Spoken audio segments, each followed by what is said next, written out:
to God, who dwells in the west of heaven. I am Shaheh among the souls of On. Ideas drive the Egyptian poetry. Now, it's very important for us to do this. Why did they wrap up Jesus like they did? Remember how they wrapped up Jesus? What did they do? Huh? That would contain the herbs and everything they put on the body and wrap it neatly with the bandage. Was part of their preparation for the funeral. Well, what did they do to him? Is that Jesus? They had all the That's spices and herbs. They put spices, right, and stuff, and they wrapped him up with cloth, right? They made him a mummy. And they wrapped his face completely, right? It's Jewish They tradition. didn't cut out his organs, right? Like the Now, they didn't cut out his organs, but they made him into a... Mummy. Now, where did they get that idea? From the Yeah. Egyptians. From the Egyptians. Now, how did that happen? They lived here. They lived there. Did you hear that? What made them leave? The Exodus, right? The Exodus. Remember the picture I gave, the Exodus? Where did they invent their funeral rites? Egypt. In Egypt. In Egypt, what you did is you made it a mummy because the mummy itself was supposed to come to life. In Egyptian worldview, a human being has 5 different pieces. How many pieces does Greek worldview have? 3, right? Sarx, that is the body. Psuche, which is the breath or intellect. And pneuma, which is the spirit, the soul. Okay? How many does it have in Hebraic thought? 2. But you're going to be really surprised by what we see. Now, modern Hebraic thought, how many parts? 3. Jesus' time Hebraic thought, how many parts? 3, because they were great. We're great thought, okay? In Egyptian thought, they had 5. Anybody want to guess what happened when the Egyptians met Hebrews? They changed the 3. Well, that is an interesting thought. They didn't change to 5, probably added. but They put subsets underneath. they obviously accepted the funeral rites. Now, the assumption in the funeral rites by the Egyptians is what would happen to you. You would be resurrected. Go back and forth. You'd be resurrected, okay, as a corpse, and have life, and have back those 5 pieces. One of the most important events in the funeral, just before they interred you in a tomb, do the tombs that the Hebrews have look like an Egyptian tomb, kind of? The cave. They sure do. They look exactly like it. Matter of fact, they always face a certain direction, right? They're built in a certain structure, right? But as noted, they didn't cut out the organs. Probably because why? Well, it's gross and it takes a long time, it's a lot of work, and also because it's something we're going to see that's very important. We're going to see it in this poem, in this song. Okay, the last thing they did, anybody know what the last thing that they did before they interred the mummy? Spells. No spells. Yes. The last thing they did. The last thing that they did is they would take an ankh that had a sharpened edge called an edess, and they would cut open the mouth where the things were covering the mouth. And the reason they did that, you know why they did that? To allow the mummy to speak the poetic spells that were required. Well, they believed it could go in and out of their body. That's why they needed to preserve it. Wasn't it? Like the ba and the ka and all this? I don't want to. Yeah, the ra, the ka, the ba, the pot. Yeah, I'm not going to get into the whole thing. The Egyptians, nobody understands it. I'm not sure they understood it. Okay, but the thing is that it's very complex. So obviously the Hebrews didn't absorb that part. The part they absorbed is this part. Now, do you notice this is also called an Egyptian cross? You can take that home and think about it. Now, did they open Jesus' mouth during the burial ceremony? We don't know. What do you think? No. Why do you think no? They didn't finish carrying the body. Huh? What did the Greeks do? The Greeks didn't mummy you. But they didn't finish Jesus' burial, they came back Sunday or the day But after. remember, before they inter you, they would always cut open the mouth. Yeah, Dave? When he reappeared to the disciples, he had all the wounds from crucifixion, but he didn't have that wound. Well, no, it wouldn't be a wound. They would cut the cloth. They would open the cloth as a last step. The answer is, number one, we don't know. Number two, we don't know enough about Jewish funeral rites at that period to answer that question. But if they were continuing the Egyptian form, what do you think? They would have. They would have, big time. Now let's look at this poem. Let's look at Psalm 51. Number 1. Verse 1. Have mercy on me, O God, according to your unfailing love, according to your great compassion, blot out my transgressions. This is a synopsis statement. This is a parallelism. This is the topic of this entire psalm. Does anybody want to note some really important things here that comparison to the other psalms we've looked at? Me. There's a me, a direct address of the ego eimi, of the I form. Anything else? The form of the word love is the form in the Hebrew for the love of a God to a human. So that's interesting because we have a statement of love here. We also have a statement of mercy and compassion. Did any other psalms ask for this? Well, let's keep going. Let's see. Look at this.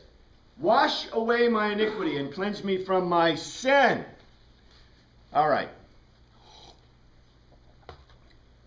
Number 1. Somebody read me that subscription again. Judy, have that? Read that subscription loud so we hear it. The leader, a psalm of David, when Nathan the prophet came to him after his affair with Bathsheba. Okay, after his affair with Bathsheba. What happened with Bathsheba? Number 1. Where did David first see Bathsheba? The hill on the rooftop. Coming out of Her bath. what bath? Her mikveh. Why was she having a mikveh? She finished with her period. She's going through the mikveh. Hebrews did not bathe for cleanliness reasons. They bathed for the reasons of ritual cleanliness. So he saw her coming out of the mikveh bath. The first thing we see in verse 2, wash. So what's the first wash? Bathsheba, mikveh. What's the second one? After he had sex with her, what did he have to do? He had to do. David had to do a mikveh. Because whatever man had a mission, he would have a mikveh. Wash. What's the third one? I'll give you a hint. Uriah. Killed Uriah. Had Uriah killed. So what did they do? They washed his body. Because in the funeral ceremonies, Hebraic funeral ceremonies, even do it today, what did they do the last step to the body? Wash it. They wash it. It's the death mikveh. After death, they wash the body. It's the mikveh. What's the fourth one? I'll give you a hint. See. Remember, Bathsheba and David had a child. And that child did what? Died. The death mikveh of the child. So, already, are you seeing how complex this poem is? In the second verse, it says, wash away all my iniquity and cleanse me from my sin. Who? Bathsheba, David, Uriah, the child that was dead because of it. This is a characteristic of this type of poetry. I don't have time to give you the full example, but for example, when the French and the Anglo-Saxon poetry came together, in Anglo-Saxon, B-O-N means bone. In bone. In French, B-O-N means good. So the poetry that was developed in the Anglo-Saxon, in the early English period, when they mixed the French and the Anglo-Saxon, the writers continually used forms like this where the words had the same meaning or had different meanings, but it was the same word. Do you see intellectually how powerful this is? Because I can write about the bone of Christ and mean the bones of Christ and the good of Christ at the same time. You see this? I'm taking an example from a poetry, actually the Dream of the Rood. So in Hebrew poetry, because Hebrew poetry is based in what? Intellectual parallelism, which means that when it's written, okay, it is an intellectual thought. So it's like very high level poetry. So if you see this, and that's why the subscription of this is so important, because the writer, the later groups wanted you to be sure to not miss the point that this poem is about David and Bathsheba. And immediately when you get this, wash away my iniquity. This is it directly talking about the iniquity that is the mikvah washing for the funeral and for the mikvah for these people. That's the point. Now, it also refers to a fifth thing, a fifth washing. Anybody want to guess what that fifth washing is? This is a hard one. I'll try to give you a hint. S. A washing. What other thing gets washed for your iniquity? The sacrifice. Bingo, bingo, bingo. The thing is, okay, when I commit an iniquity, the iniquity that David committed with Bathsheba was adultery and murder, right? Mm-hmm. And so if there's a sacrifice, what do you do with the sacrifice? You kill the sacrifice, the blood spilled, and then you wash the sacrifice before it's consumed, the guilt sacrifice. The point is, who was washed as the sacrifice?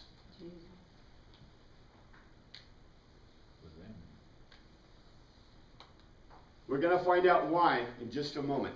Number 3, for I know my transgressions and my sin is always before me. Who knows his transgressions and what sin is before him? David knows what he did. David and Bathsheba, but David is the guy who's really at fault, right? It's not Bathsheba. She had no control over this in large measure. When your sovereign comes to you and says, I saw you naked, you're a babe, and I want you. You know, your life is in the hand, you go. That's the way that's the way Oriental monarchies work, okay? But it says, for I know my transgressions and my sin is always before me.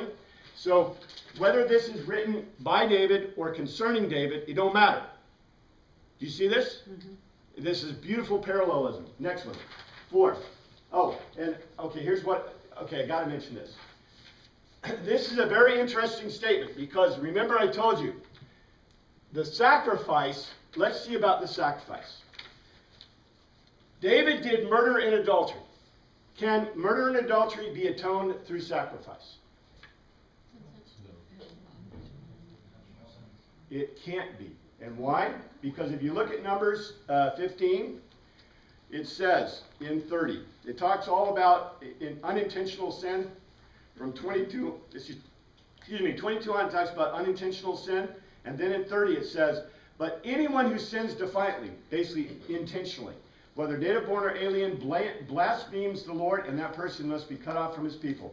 Because he has despised the Lord's word and broken his commands, that person must surely be cut off. His guilt remains on him. To this day, the rabbis teach that intentional sin could never be sacrificed for, could never be atoned for. And that's what Paul writes in Acts 13, 38 through 42. This is what Paul says in Acts. Therefore, my brothers, I want you to know that through Jesus the forgiveness of sins is proclaimed to you. Through him, everyone who believes is justified from everything you could not be justified from by the law of Moses. Take care that the prophets have said does not happen to you. Look, you scoffers, wonder and perish, for I am going to do something in your days that you would never believe, even if someone told you. The point is this. in Hebraic thought, the Mosaic covenant can never atone for intentional sin. Never. So David should have been cut off. Well, actually, he should have died. But yeah, cut off, same, never mind. Because there is no atonement. There is no atonement, so there is no sacrifice available for David. Okay? We don't understand this unless we understand all of Hebraic thought. That's why I want you to understand this Hebraic thought. That's why I'm trying to point these things out to you, because it's a critical thing to note. So when it says, wash me, you notice I put sacrifice at the end? Because can the sacrifice be washed for him? No. But look at these. Death, mikvah, death, mikvah, mikvah, mikvah. Are they going to work? No. Nope. In 4. Against you, okay, now this is a horrible translation. I'm going to retranslate this for you. I should have given you words for the day, but I didn't. It says this, against you, bad. Bad is a part of my body. It doesn't say not only. So there is a gross, let me see, I may have a translation that's better here. Here's a literal translation. This is a literal translation of verse 4. It literally says that a portion of the body of the author has sinned against God, and that means the whole has sinned. Anyone want to venture it? Now, I'm going to preface this. Remember, I told you before that Egyptian poetry is characterized as either love or funeral poetry. Egyptian poetry tends to be very sensual in nature. Now, think about this. In Hebraic poetry, if it's very euphemistic poetry, what should we expect from a literal standpoint in that poetry? A lot of sensuality.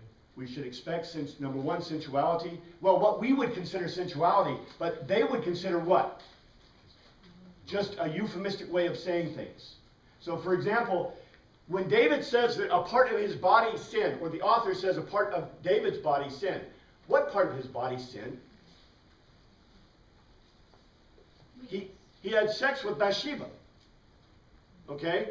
And he's saying that because that part sinned, and by the way, there's a parallel here too, because in mummies, I'm not going to go through the thing about the phallic thing with, the gods of Egypt, but there is a direct correlation here that the author is trying to present to you. The thing is, in Hebraic poetry, you've got to be ready for this. You've got to see this, that they will use euphemistic terms, just like Ruth. You guys remember Ruth? Ruth is probably the most sexual book in the whole Bible, even compared to the Song of Solomon. But we want to euphemistically take out all that stuff because it doesn't fit with our worldview, right, of Ruth or Boaz or whatever. You know, we're prudes in a lot of ways. Prudes compared to the Bible sometimes. But we should look at things forthright and see what it says. So you see what David is saying. He's saying that because a part of him has sinned, that his whole body has sinned. Now this is an interesting idea. Because remember what Jesus says later? Yeah, if your right arm sins, cut it off. This is not unusual in Hebraic thought. Let's see. I gave you that translation. The author is basically taking full responsibility for his actions in 4. 5. Hope. Okay, this one. This is really badly translated too. I'm going to try to give it to you. It does not have, say, number one, Hebrews do not believe in original sin. There is never going to be anything in Hebraic thought about original sin because they don't believe in original sin. They don't. It's not a theological idea in their minds. This verse says nothing about original sin. What it says literally is, lo, twisted perversely as a penalty, mother conceived. Lo, twisted perversely as a penalty, mother conceived. Now this can either be construed to mean that his mother in sexual activity, in sexual delight, conceived him as a penalty. It can also mean something else.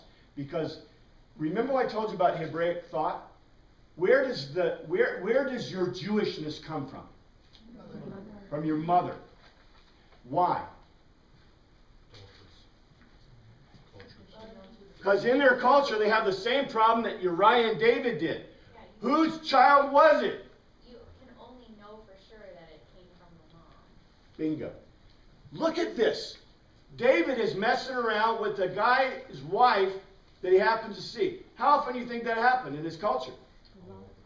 All the time. That's why there's a problem. So basically what he's saying is, number one, there's a declarative point in this about the idea of sexual intimacy that parallels the structure of this whole poem. Because this poem is about what?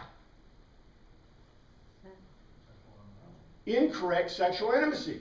It's about Bathsheba. All right? So do you expect the author to write something else?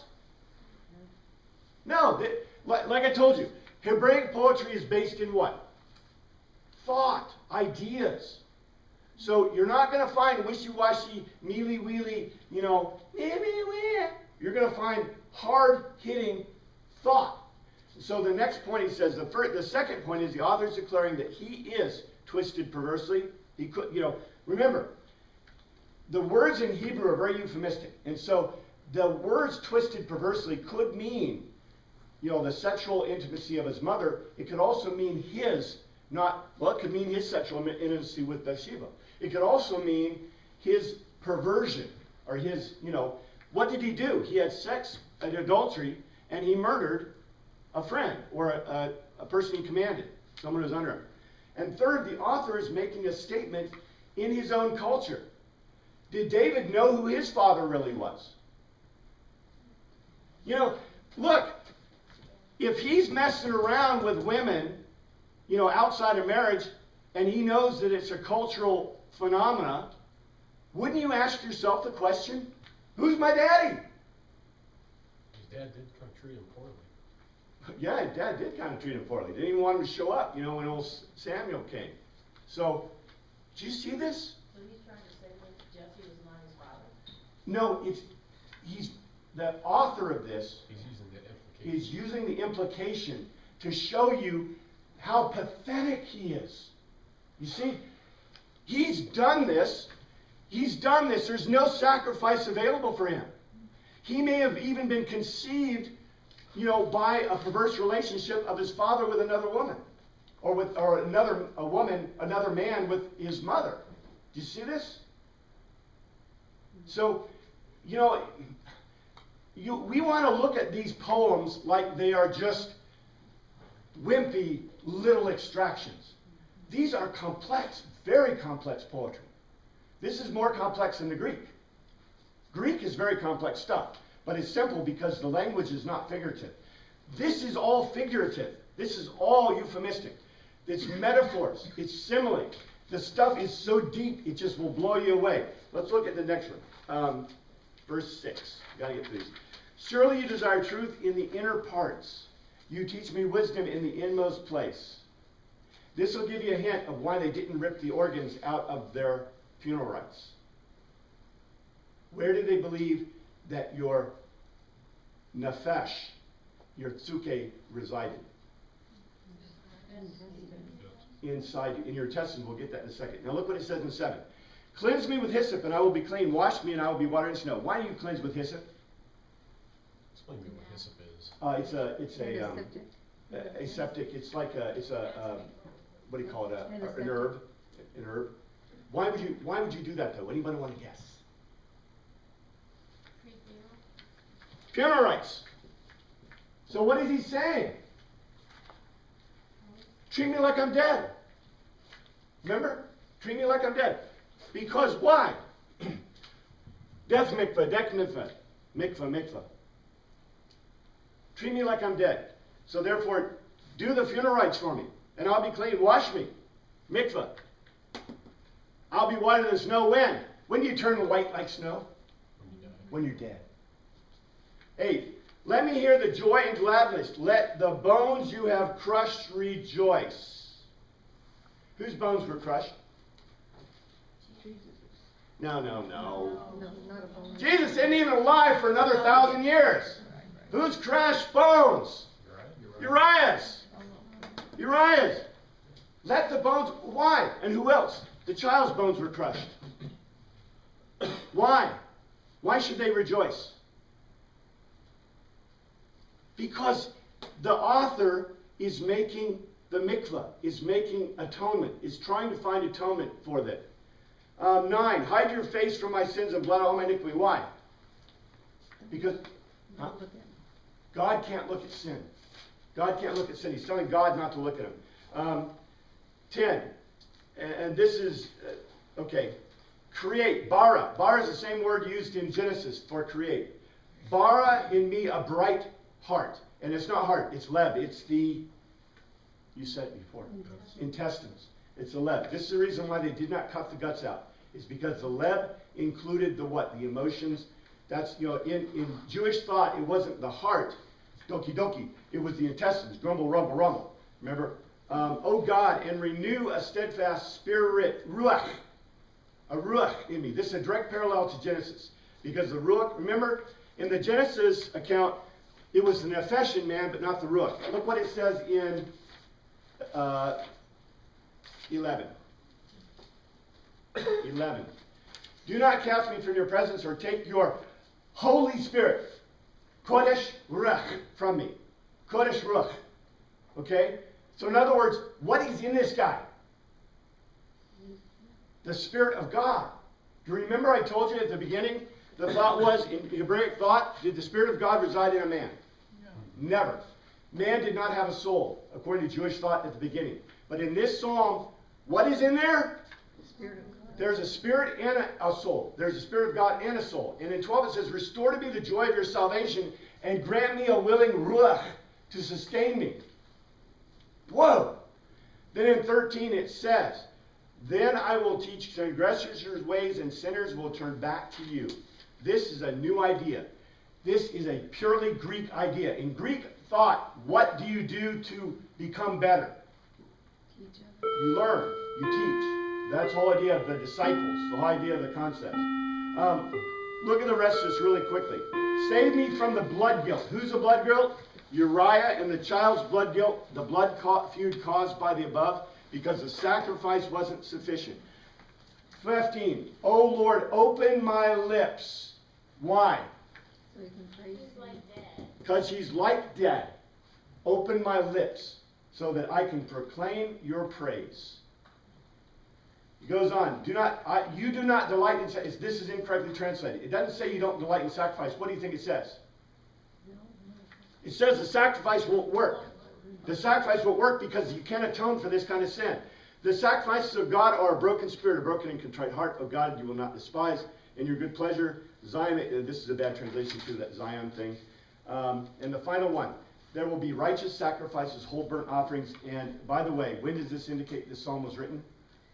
If the walls of Jerusalem are torn down, it says, build thou the walls of Jerusalem, which means the walls of Jerusalem are what? They're down. So this had to be written in what period? Post-exile, Ezra and Nehemiah. There's a direct indicator of the time when this poem was written. The point is, go home, think about this. This is a very, very, very deep poem. This is incredible poetry. The reason I wanted you to see this is not only the parallels with Egyptian literature, but the very important thing is, remember, parallelism and thought.